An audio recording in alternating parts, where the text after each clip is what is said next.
انتہائی مختصر لیکن انتہائی خوبصورت پیغام فرمان مصطفیٰ صلی اللہ علیہ وسلم ہے کہ جب 3 لوگ بیٹھے ہوں تو 2 لوگ آپس میں کان سے منہ جوڑ کر کوئی سرگوشی نہ کریں۔ سرگوشی کرنا کہتے ہیں جب آپ دھیمے سے لہجے میں کسی سے کوئی بات کان میں کہہ دیتے ہیں، اس سے تیسرے کے دل میں کوئی شک گزرے گا یا وہ رنجیدہ ہوگا۔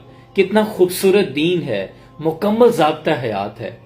آپ نے پریکٹیکلی بھی دیکھا ہوگا کہ روزمرہ کے معاملات میں جب ہم کچھ لوگ بیٹھے ہوتے ہیں تو 2 لوگ جب کان سے منہ جوڑ کر کوئی سرگوشی کرتے ہیں، دھیمے سے لہجے میں کوئی بات کرتے ہیں، تو کسی کے دل میں شک گزرتا ہے کہ شاید مجھے ڈسکس کیا جا رہا ہے، یا کوئی ایسی بات ہے جو پرلے درجے کی بات ہو سکتی ہے، یا کوئی اندر کی بات ہے جو مجھ سے نہیں کی جا سکتی یا مجھ سے چھپانے کی کوشش کی جا رہی ہے۔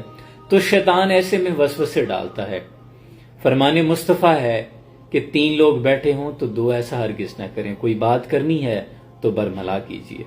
اللہ آسانی حاصل اور تقسیم کرنے کا شرف عطا فرمائے۔ سلام پہنچے۔